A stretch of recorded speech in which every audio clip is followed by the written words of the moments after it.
Thank you. Benjamin Netanyahu there. We've seen a big picture, heard about the big picture there from our chief international correspondent, Lise Doucette. I want to take you now to Tehran. We're joined by Professor Sayed Mohammad Marandi, who's in Tehran. He was a member of the Iranian delegation during the US-Iran nuclear talks. Can I ask you first about the reaction, the mood in Iran today?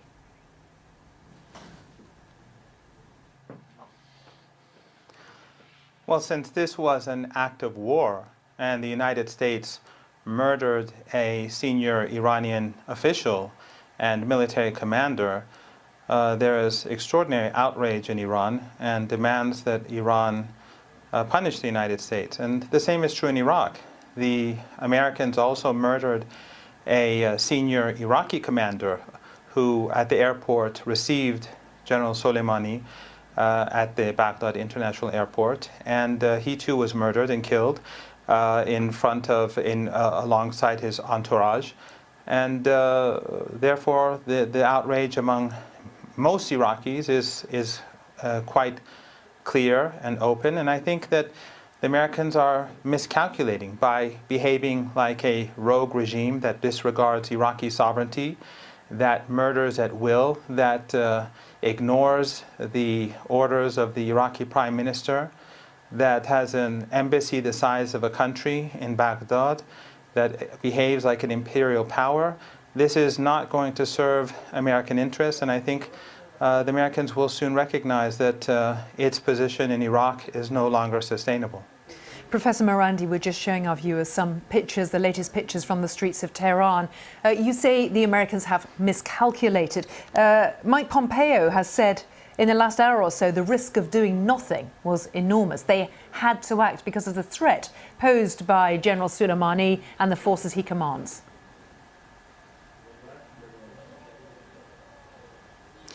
Well, Pompeo is the same person who said at the CIA we had courses where we taught how to lie, cheat, and steal. This is the same person, if I'm not mistaken.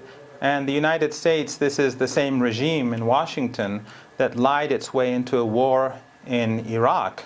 So there's nothing honest about anything that comes from Washington.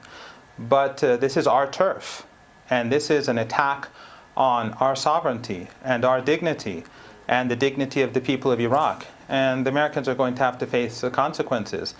Imagine a foreign country was to kill the most senior officials or military officials in the British armed forces, what would the British response be? That's exactly the sort of response that people are discussing right now. So about that response, Western countries cannot expect double standards. They destroyed Iraq.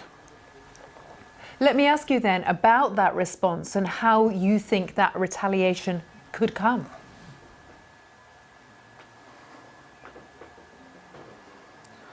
Well, I think obviously Iraqis will demand the full withdrawal of the United States from their country, and most probably there will be armed conflict if the United States does not do so.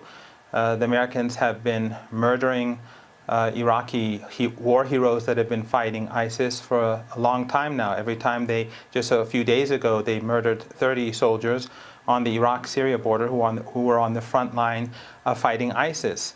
The Americans clearly don't want the Syrian-Iraqi border opened, so they want to strangle the Syrian economy, and they want to isolate Syria from Iraq, so they empower ISIS by Iraqis murdering You're talking Iraqi about soldiers. the reaction of people in Iraq, but we have also seen celebrations in Tahrir Square in Baghdad from those who've been demonstrating for weeks and for longer against Iranian influence on the government of Iraq. So some are celebrating this airstrike. Don't mislead yourself. I think that by now people in Western countries should have recognized that the Baathists, those who fought for Saddam Hussein, they obviously would be celebrating. And those who supported ISIS, they too would be celebrating. And those who work for American NGOs, which there are over 1,000 in Iraq, they too would be celebrating. But you will see in the coming hours and days the huge numbers of people who will be coming to the streets for the funeral, as they did for the funeral a couple of days ago for the 30 soldiers that the Americans murdered on the Iraqi-Syrian border.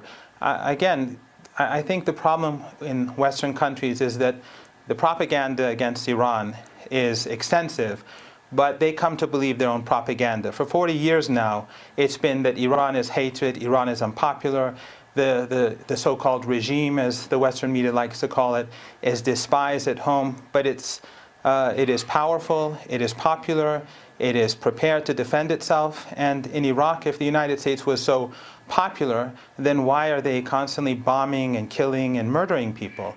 There's a paradox because here. We're the showing United States has lost across the board. We're showing in our Syria, viewers right now pictures from General Soleimani's hometown. There are hundreds, possibly thousands of people there in the streets demonstrating, beginning the morning for the general. I want to ask you, Professor Marandi, if this situation escalates, and you've talked about the sovereignty and dignity of Iran and the need for some retaliation, if the situation escalates, surely it will also damage the people of Iran, where your economy is staggering already.